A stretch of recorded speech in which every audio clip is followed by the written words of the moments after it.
Hello, everybody. Tom Woods here, episode 2449, if you can believe that. And I'm delighted to be joined today by Colonel Douglas Macgregor, retired. He's now CEO of Our Country, Our Choice, which we'll talk about at the end. You can visit it at ourcountryourchoice.com. And Colonel Macgregor, first of all, welcome to the program. Happy to be with you. I want to ask you, I've got a bunch of questions that I solicited from my listening audience, and they're delighted to know that you're here. I recall ever since the George W. Bush administration, I was in Poland on a little speaking tour, and I was watching like the one English language television network in my hotel room, and it was, I think, December maybe of 2007, and there had been some kind of intelligence report that had just come out saying that everybody had exaggerated Iran's nuclear intentions and where it was in the process of building a nuclear weapon. And this seemed to take the wind out of the sails of the people who were even at that time calling for war with Iran. Do you think there is a genuine prospect of anything other than skirmishes with Iran? Not at the moment, but I would say that if you go back to 2001, the Iranians poured into the streets. 1 million of them demonstrated the night after 9/11, holding candles to memorialize our losses on 9/11. And the Iranians treated 9/11 as an opportunity for some measure of reconciliation and cooperation with us. Incidentally, so did the Russians. The Russians actually created and established a memorial to us that you can find. The bottom line is that everything failed when the neocon, I think his name is who wrote George Bush's speech for him, described the axis of evil. And in Berlin in particular, I had a lot of friends over there, Americans and Germans who were journalists. When they listened to the axis of evil and included Iran and so forth, everybody just said, oh my God, what a terrible mistake. Yeah. I think this Iranian obsession in the United States is entirely a function of Israel. And the Israelis have, obsessed over Iran for a very long time. When I was over there in 2020, and on my previous visits, I tried to explore the possibility of some sort of come-to-Jesus moment between Israel and Iran. And many of the Israelis privately admitted that, there really ought to be, because Israel, the United States, and Iran all have much more in common than they appreciate. Iran should not be our opponent or their opponent. But there was ultimately no willingness whatsoever in the leadership of Israel to even contemplate it. And so I think you have to understand, when you look at the American media and the financial sector and the power of the Israel lobby, its agents in the United States, the American people have been systematically brainwashed into believing this nonsense that Iran is evil incarnate and responsible for everything that's bad in the region.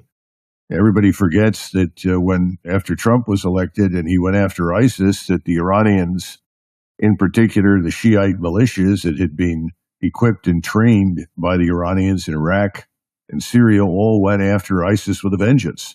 The Russians, of course, chimed in and bombed the living daylights out of the ISIS chapters all over Syria and Iraq. All of that seems to have been either ignored or forgotten, and as soon as they got Iran back on the agenda for destruction. And I think what Israel wants is for us to destroy Iran. And right now, given the level of power and influence that Mr. Netanyahu has in Washington, I think there's a very high probability that they may get what they want. Now, that's not to say that we can attack with impunity, we won't take any losses, or that Iran will go down. Things have changed a lot. Iran is much more sophisticated now, much better armed. It has friends and allies that will help it. So obviously I'm somebody that thinks the idea of attacking Iran is a very dumb one and unnecessary. But that's not the conventional wisdom in Washington or in the media. And unfortunately, it is astonishing, although I think the number declines every day, how many Americans still watch these programs and believe what they're seeing. But as I say, I do think that that number is going down. And the one bright sign among the younger folks, and I never thought I would sound like an old fogey like this. The young people are full of crazy ideas. But one good idea is they do seem to be unconvinced of the unique benefits that allegedly accrue to the U.S. from the so-called special relationship with Israel. It seems to me it just caused a whole lot of headaches, and that's obvious to me. And I say that not as somebody who you know all the names you get called if you say that, but I can't see what other conclusions somebody could draw.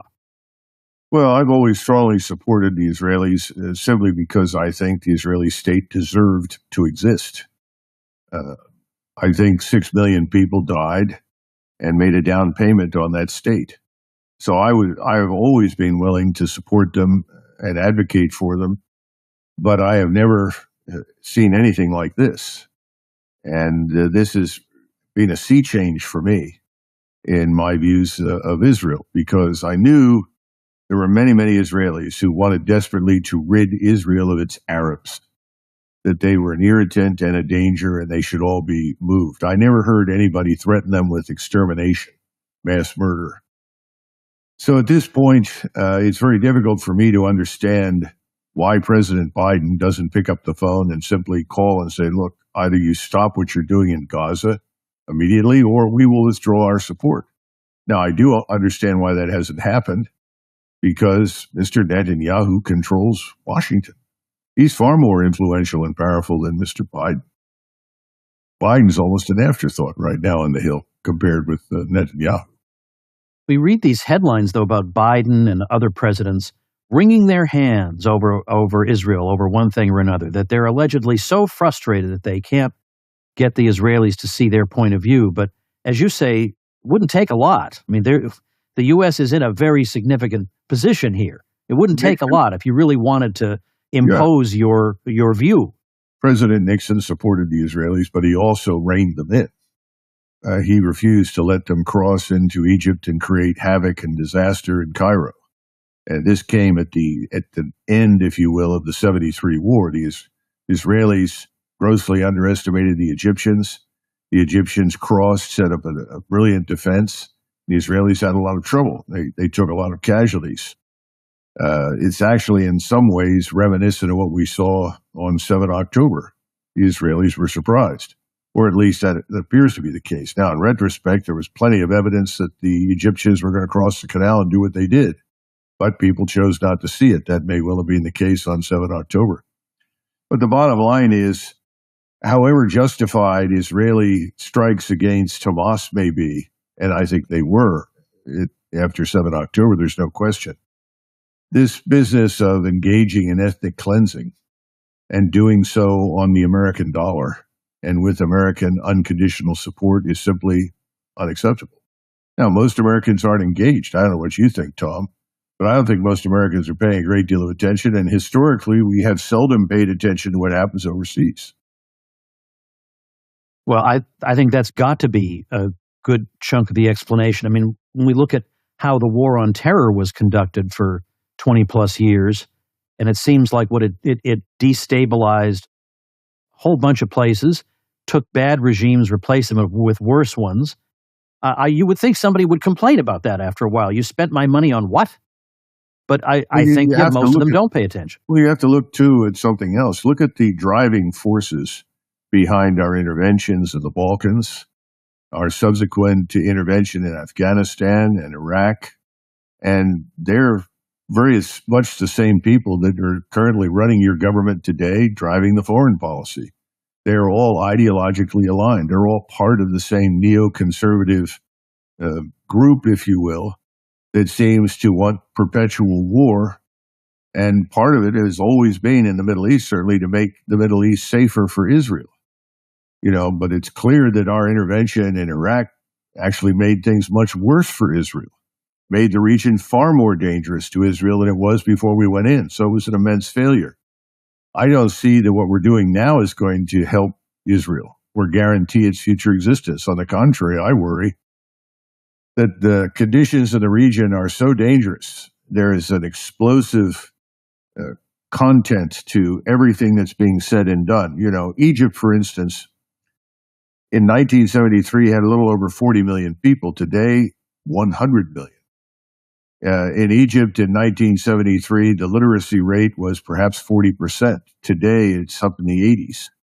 There are educated, trained, and capable people in all of these countries, especially in Iran and Turkey. Everyone in the region is enraged by what the Israelis are doing. And understandably, if you're living in Jordan or Egypt, Syria, Lebanon, you look at what's happening and say, well, what's coming for us? Is this not going to be happening to us unless we step up and do something? In the meantime, we are signaling unconditional support for whatever the Israelis want to do. And the world is shocked because historically, Eisenhower, Nixon both reined in the Israelis. Even LBJ exerted influence in the 67 word, to back off from some of the more extreme measures that might have been implemented in the aftermath of the collapse of the Arab states. So it's a bad situation for us. It's not good for Israel, and I worry that they may not survive this. Wow. Well, meanwhile, in terms of what's going on in the Red Sea, the perpetrators there say they're not going to stop until the U.S. stops supporting Israel in Gaza. So that seems like it puts Biden in a tough spot. Maybe I'm sure you saw the clip from last week when a reporter asked him how that was going, the strikes in Yemen. He said, is that working? He said, well, if by working, do you mean, is it stopping the Houthis? No. Are we going to continue doing it? Yes. Sure. That's like foreign policy in a nutshell. Well, that's the way we have done business probably over the last 60 years. If you go back over our history, we have a habit of bullying and sanctioning, then ultimately bombing anybody that didn't agree with us. You know, what worked in Vietnam? Bombing never worked over there. Every time we set out to do something, we said we were signaling Hanoi that they needed to change their behavior. I always thought that was fanciful. We were going to bomb somebody because that's a message to them that their behavior is unacceptable to us. I mean, it's kind of crazy, but that's exactly what Averell Harriman and Lyndon Johnson and McNamara believed. And they continued this without any effect. In fact, every time they were bombed, the North Vietnamese adjusted, adapted, and they improved their performance. Things got worse for us. I think you can make the same argument during the Serbian or the Kosovo air campaign when we were trying to bomb the Serbs. The Serbs did not leave because of the air campaign. They left Kosovo because Stroh Talbot went to Moscow and bribed the Russians into pulling their support for the Serbs. Because the Serbs had been told by the Russians initially, we'll give you whatever you need to survive. We'll get you through the winter. We'll ship you oil so that you can heat everybody. We'll keep the electricity running. Then suddenly the Russians were bribed by us. We don't know the details, but they were bribed with a lot of money that I suspect we never paid them and other favors. And so they said, okay, sorry, Milosevic, we can't keep this up any longer because we have our own problems and we need American help. And so Milosevic said, well, if we don't have any oil for the winter, we can't heat people's homes, we can't keep factories running, power stations operating, we're going to have, 1 million dead Serbs. And so he said, that's it, we're going to have to throw in the towel. And so what was then called the Yugoslav army pulled out. We did remarkably little damage to them. That was what was astonishing. The numbers that were published publicly at the time were utterly false. They were just lies to try and conceal the fact that we couldn't hit much from the air. We never really degraded their air defenses below 83%. So they were able to do a brilliant job against us, but nobody admitted that. We declared victory, created the illusion we'd been successful. And if you go and look at all the bombings and the things that we did in Iraq and elsewhere, when you get to 1991, you look at the bombing campaign, which really destroyed the whole country. That didn't induce the Iraqi military to leave. The only way we got them out of Kuwait was for the ground force to attack and drive them out. Then, of course, we missed our opportunities to change the strategic landscape, but that's another story. The point is, bombing people doesn't make much difference. It's a mistake. Things get worse. Wars widen. So I don't know what Biden's got in his mind. I don't know whether or not Iran is on the target list. But I don't think it matters. We're going to start bombing, and we will keep this up on the assumption that somehow or another this is going to induce change. And I think what it will do is widen the war and ultimately present Israel with a much wider regional war than it has now. Not only will it drag Iran in, I think eventually the Turks will also be dragged in. Because even though these various actors in the region don't agree with each other on many things, they can all agree on one thing. They've had it with Israel, and they've had it with us. I mean, look, the Saudis just joined BRICS, the Brazil, Russia, India, China. So has Iran. They've joined. This new entity is going to march in the direction of gold-backed currency. All of that is designed to get out from under us, out from under our financial system, which we use to bully people. So I see nothing good happening. The smart thing for Biden to do is what you said earlier, pick up the phone, call and say, look, either this stops or we withdraw our support. Put an end to this before this consumes the region. He's not going to do it. Yeah. Well, let's shift gears because I want to ask you about a video clip I saw of Trump just within the past couple of days. And he was talking about Ukraine. He was out in Nevada, and he said that the important thing is to get the European countries to match what the U.S. is paying. And I thought that was an odd thing to emphasize. I mean, maybe in the abstract, there's some justice to that, but that seems quite beside the point. So he doesn't sound like somebody saying, well, I'm not going to let this continue any further. It's more this irrelevant question of, are the Europeans paying enough? Did you happen to hear that? What does that point to, do you think, in terms of Trump's outlook on this?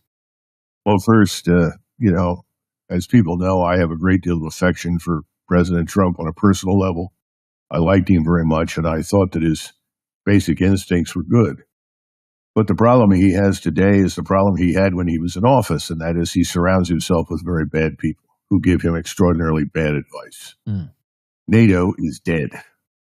It's been dead man walking for a while now. It's a total zombie.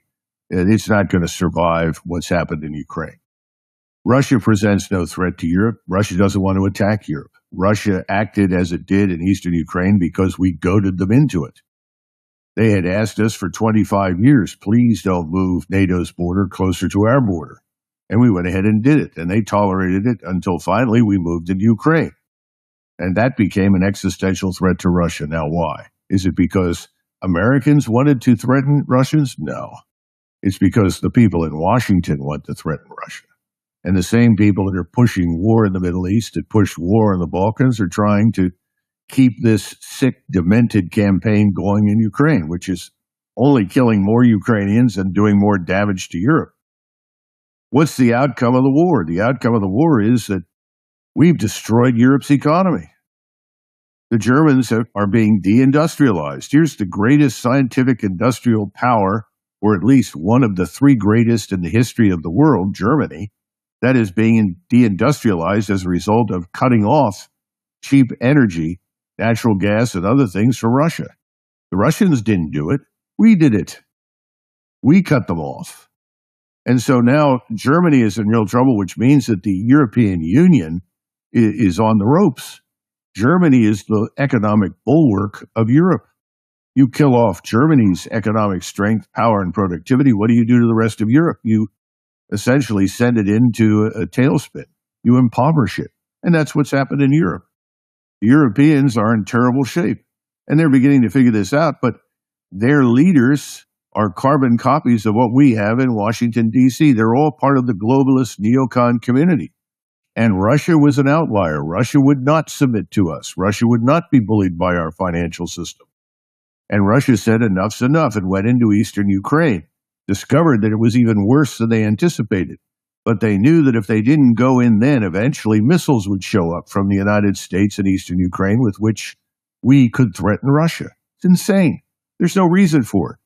But right now, we're trying to compensate for this dramatic strategic failure in Ukraine by insisting that all of their leaders and ours lie about Russia and say Russia is this great threat. It isn't. It's not at all. What the Russians want to do is business with everybody in Europe. They'd like to do business with us. They don't want to occupy the place. Can you imagine the nightmare that would ensue if the Russians went into Western Europe? All these miserable economies, miserable societies, that the societies are fighting amongst themselves because they've got millions of migrants they don't want in their country.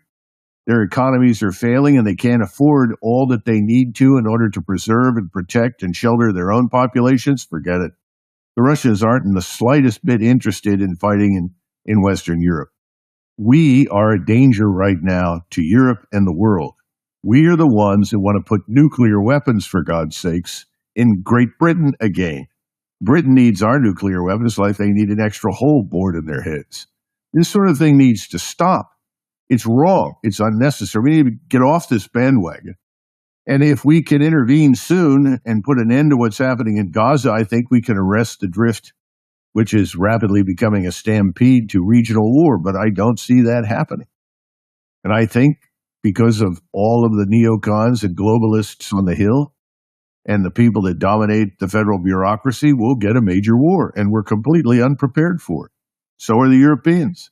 They don't have any war stocks left. Ours are severely reduced. We don't have enough missiles to sustain ourselves for a month, maybe not even 2 weeks, of all different types and kinds, air defense or strike missiles. This is crazy. We should not be involved in this. But back to your earlier observation, are the Americans even involved? See, Americans think that war is something that happens on someone else's soil. Mm. For years, oh, well, that's Vietnam. Oh, well, that's Iraq. Oh, well, that's Afghanistan. They watch people blown to smithereens on the screen, and about a third of the American population says, yay, we're powerful. Look at us. We're great. They don't give a damn about what happened underneath the explosion. Now, some people do, but most don't. They just turn the channel and watch football, have another beer. That's where we are. Now, this is not going to happen this time. If we become embroiled in a war in the Middle East that involves Iran and other states, as I pointed out, and it will, you're going to see terror acts here in the United States. You've even had the director of the FBI, whom I don't think very highly of, because I think he's more concerned about harming Americans than he is anything else. But, he did point out we've got a problem. 9 million people have poured into this country. We don't know who's here. Hezbollah has a huge chapter, if you will, in Mexico. So does ISIS. How many of these people are here? What could they do? What could happen to our power grid? What about our nuclear power plants? What about our military installations? What about our population? I mean, there are all sorts of terrible things that could happen. Nobody seems to be thinking about that in Washington, D.C. All they can think about is, let's get this war with Iran started.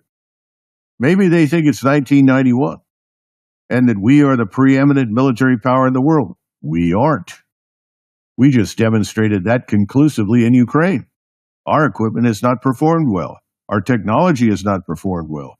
And our advice from all of our wonderful generals who've delivered nothing but defeat for 20 plus years was terrible. I understand, of course, the U.S. has had a bellicose posture toward Russia for quite some time. But I've always been curious about, what do the Europeans think? And when I look at, you mentioned NATO as a dead man walking, but it has been expanding in terms of members, potentially Sweden now, Finland, and the justification for it is that the Russian bear is coming and you have to be secure against it. So do you think the Europeans really do believe that the propaganda? Many do. In fact, in many cases, the Europeans are even more slavishly devoted to inhaling the lies and fiction than we are. You would think at this point, particularly after the Trump administration and the events of 2020 and the elections and so forth, that Americans would question a great deal that comes out of Washington and comes out of New York City, which is the hub for all the news. But surprisingly, many don't. Now, you and I also know something else. If people under the age of 50 don't watch Fox, or almost any other cable news station. They get their news from alternative media. But young people aren't terribly engaged in any of this. Most of the younger folks are worried about, how do I make a living? Where am I going from here? And they're not paying attention.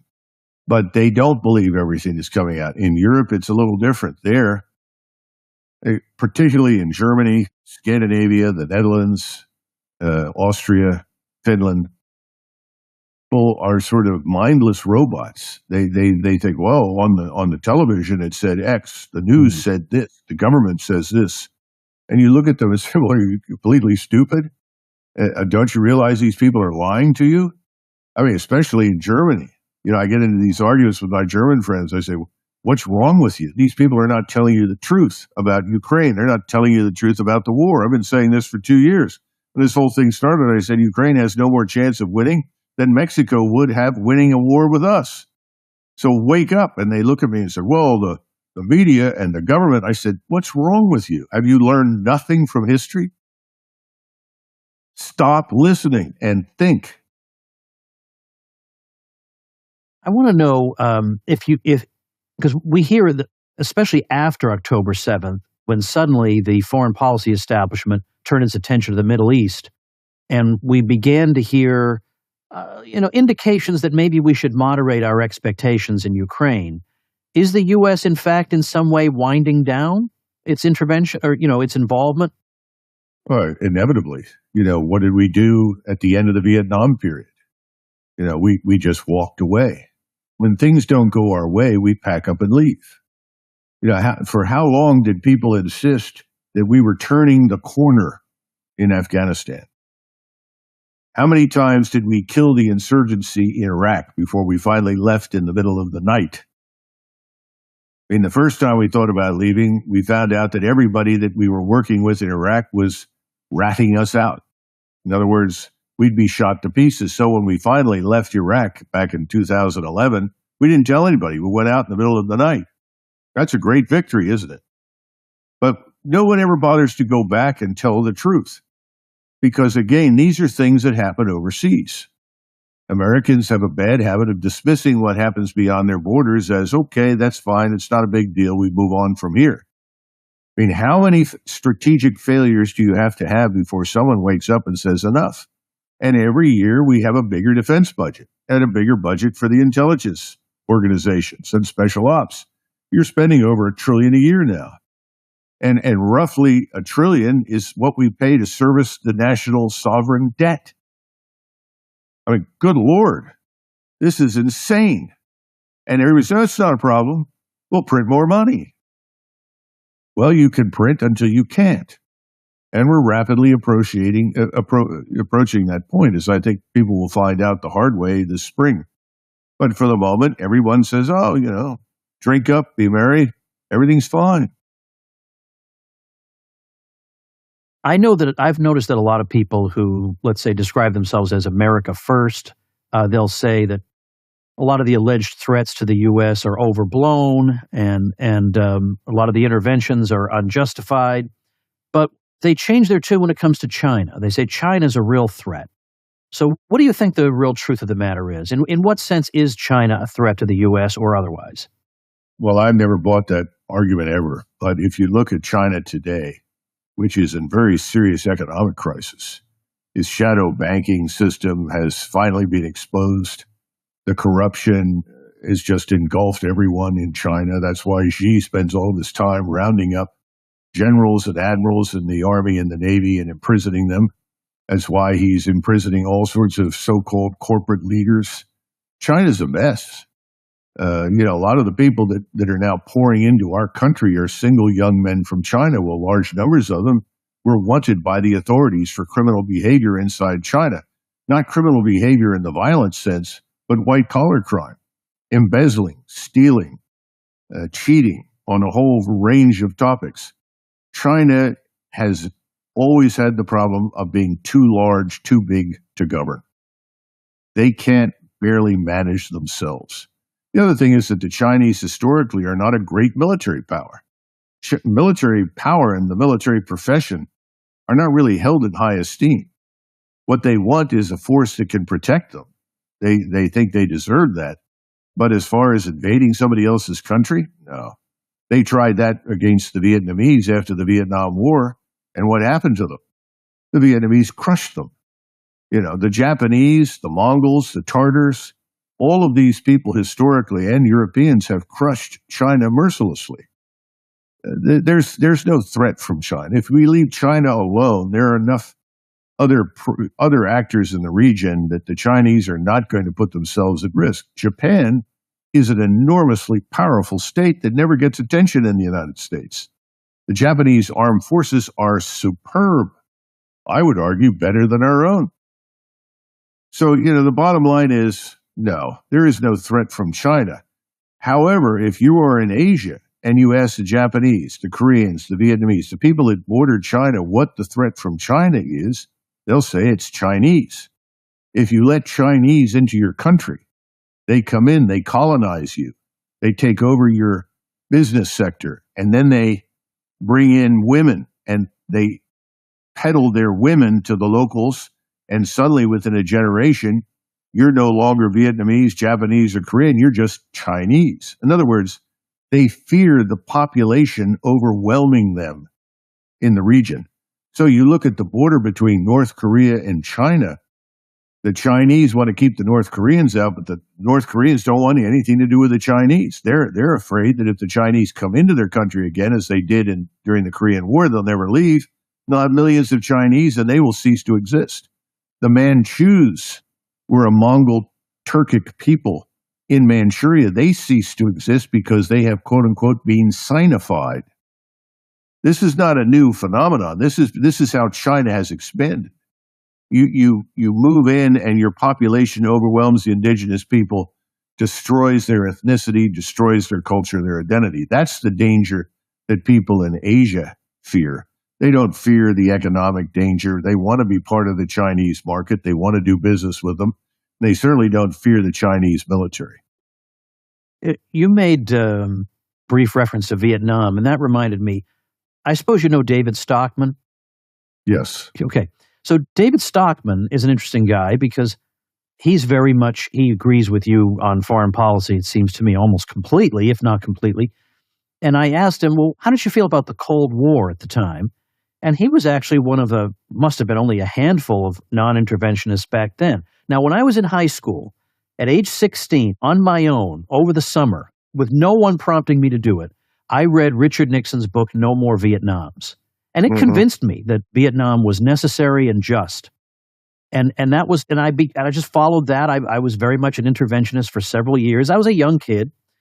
And then after I observed the 1990s and then certainly the War on Terror, then retrospectively, I look back at the way I thought about these other conflicts and I began to think, maybe that was also unwise. So in other words, the bad experiences we've had in more recent foreign policy made me rethink my opinions about earlier ones. Have you had that experience, and where did you stand during the Cold War? Well, first of all, a lot of the Cold War I spent standing in uniform, so I was never asked for my opinion. But before I went into the military, and that was 1971 when I went to VMI, the view in my household was very divided. I remember that my mother took the position that we had to support the troops in Vietnam. My maternal grandfather, who had been in the First World War and hated Woodrow Wilson and concluded early on that war had been a total mistake, turned to her and would say repeatedly, well, if you want to support the troops, get them the hell out of Vietnam and bring them home. He was right. We didn't need to fight in Vietnam. And you'll listen to people who will argue until their death, oh, if we hadn't done that, all of Southeast Asia would be communist. Doubtful. I don't think so. There was this assumption about communism that it was monolithic. It never was. Stalin's famous comment on the Chinese after spending time with Mao is, these people are red onions. They're red on the outside and white on the inside. In other words, they act like communists, but they're really a bunch of capitalists. Of course, he was right. The Cold War is something that was very different because it began in a very different environment. Everybody runs around and talks about our great victory in the Second World War. But truthfully, by the 1950s, people realized we had not won the Second World War. We advanced to the middle of Europe and stopped. And Europe was divided. Half of Europe and all of Asia had been conquered by Soviet communism.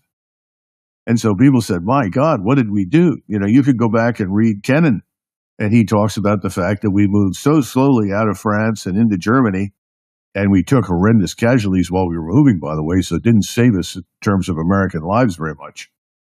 Then by the time we arrived, the game had been called. The Soviets occupied Berlin, Prague, Vienna, Warsaw. Remember, Churchill and FDR promised the Poles pie in the sky. You will be a free, independent, and democratic state. That's why we're fighting this war. Bloop, didn't work. It was a complete failure.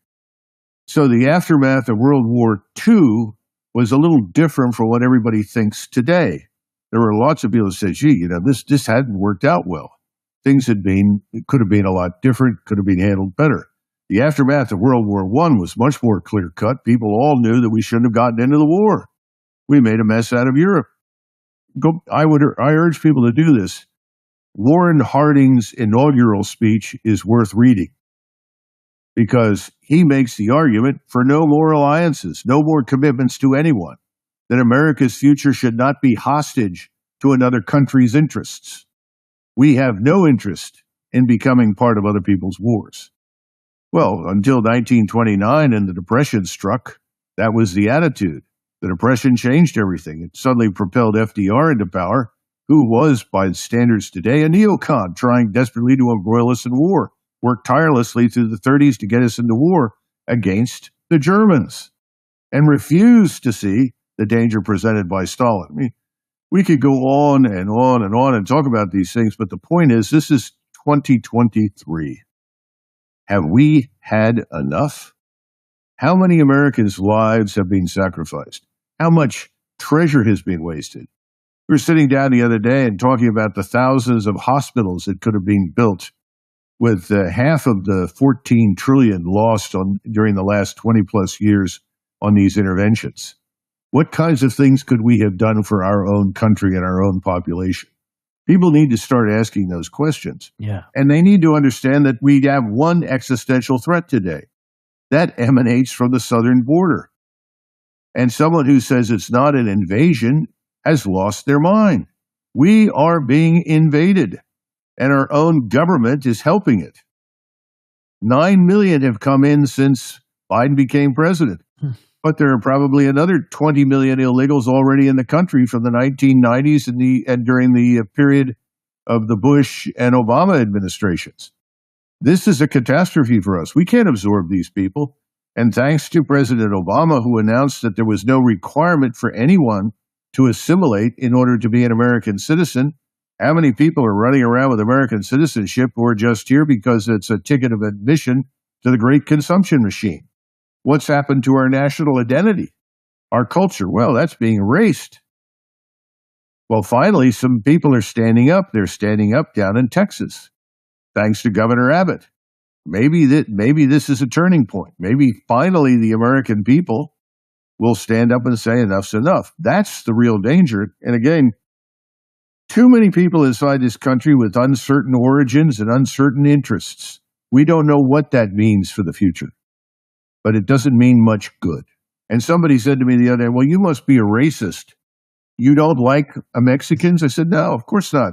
There's nothing to do with it. He said, well, then what do you think we should take from Mexico? I said, I'll be happy to bring in every Mexican who speaks English and has a degree in applied mathematics, engineering, or science. This guy, well, that's not going to happen. I said, well, that's what we should demand now. We can be selective. We don't have to take everyone. Why doesn't that guy ask the Mexican government why it's so stingy about allowing immigration? It's almost like there's a double standard. Of course. Incidentally, I want to make mention of two people everybody hates. You mentioned Warren Harding. Yeah. He also has a fantastic speech when he accepted the Republican nomination for president. It's interesting, these presidential speeches that we're all supposed to read in school are all the terrible messianic ones that we should ignore. But Warren Harding actually gave great speeches that nobody likes. But the other thing I just want to say very quickly, one of my proudest moments on the Tom Woods Show was one of the times I had Pat Buchanan on. And Pat wrote some of the speeches for Nixon about Vietnam. So there's no way Tom Woods is not going to convince him that that was a mistake. But I came close. I came so close because I said, Pat, the cultural degradation that you deplore was accelerated by Vietnam because the anti-war movement and the counterculture bled into each other. It accelerated the very thing that you're worried about. Not to mention, we lost the war anyway, and it was not the end of the world. And think of where these resources might have gone otherwise. That's the way a conservative, I think, ought to think about foreign intervention and the rights and wrongs of it. There's a great book by Corelli Barnett, and it's all about the decline of British power. And he explains what happened to Britain during World War II. And he points out that everyone, even when they were deploying to France to support the French in 1939, the preeminent concern for the cabinet and for the British people was the empire, not France. And they were concerned that whatever they sent to France should not come at the expense of securing the empire.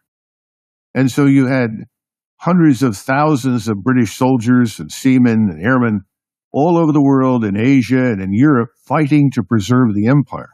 And what happened? Britain bankrupted itself. They were absolutely broken as a result of the Second World War. And by 1947, the debt to GDP ratio was 240%. And suddenly, India, the crown jewel of the British Empire, was abandoned. The British didn't just leave, they ran out because they couldn't afford to stay. It was a fire sale on the empire. We are going to witness a fire sale on our empire. We're going to go through something just like that. I think it's this year. So does James Rickards. There are many others that think that. Nassim Taleb has been warning about this sort of thing. And the people in Washington and New York City that are heavily invested in all these bad ideas and fraudulent schemes, the people that were involved in mortgage-backed securities and the housing market in 2007 and 8, they're all still with us. They should have all been allowed to go under. But instead of letting them go under, we bailed everybody out. Big mistake. They're still with us, and they're going to go down for this. And there's not going to be any bailout. The question is, when do Americans finally wake up? I hope it's not when everything is so dead in terms of our economic production and our economy and the financial system. I hope it happens earlier than that. But I'm afraid that Americans aren't going to pay much attention until they go to the store, and instead of a 25% increase in the price of meat, it's 100%. And then somebody will step back and say, God, how'd this happen? Yeah. Well, it happened while you were asleep, bud. Right. You weren't paying attention. We were trying to tell you. You are the CEO of Our Country, Our Choice. Can you take a minute to tell people about that? Sure. By the way, Our Country, Our Choice is headquartered in Orlando, Florida. It's a brand new facility that we've established. And frankly, we started out expecting that we would make some progress, but in 4 months, we're over 100,000 members and we're picking up 1,500 to 2,000 every week. Now, why is this? Because Our Country, Our Choice wants to be a third force in American politics. We are not aligned with the Republicans or the Democrats. We are people who have said several things. Number one, we figured out that it doesn't matter who you vote for. You get the same bad policy outcomes. So you can chuck this Republican versus Democratic nonsense. And then secondly, we're tired that there is no law enforcement. Just yesterday it was announced that all of the people that had committed terrible crimes in New York City, who are so-called migrants, along with some native New Yorkers that were inflicting violence and doing damage to property, they would all be released without bail. They weren't going to be held. In other words, they're not being held accountable. This is happening all over the country. We could spend hours talking about the attorneys general that George Soros helped to fund that have established themselves in these big cities. They're essentially legitimating criminality. We want to return to the rule of law. We want a place where police are not afraid to enforce the law for fear they may have to go to jail. We want the borders closed. We think immigration can be good, but right now it's very bad.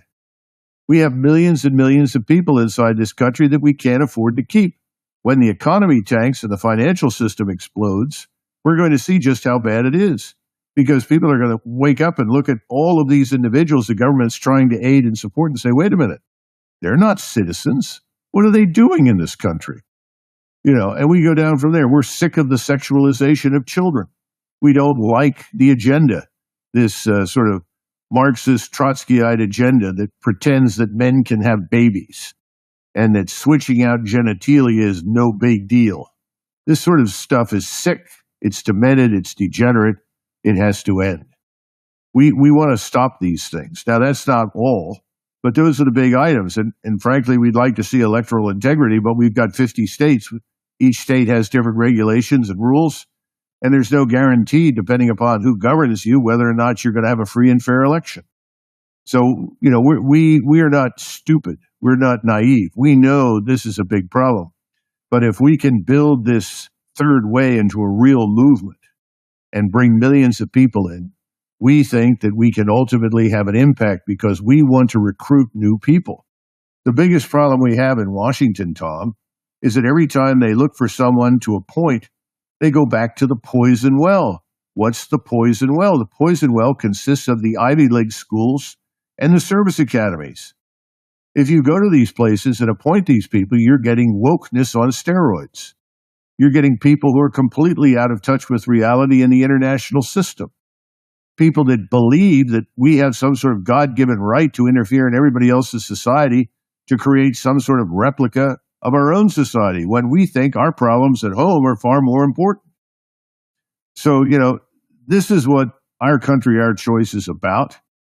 And it's going to take us time. We know it's not going to happen overnight, but we're very optimistic right now with the numbers of people who are jumping on board. And we want to see a lot of our members installed in the future in key positions in Washington. Well, the website is ourcountryourchoice.com. So I'll link to that in the video description and also on the show notes page, tomwoods.com/2449. Colonel Macgregor, I appreciate your time very much. Thanks so much. Sure. Thank you, Tom. God bless. And thank you, ladies and gentlemen.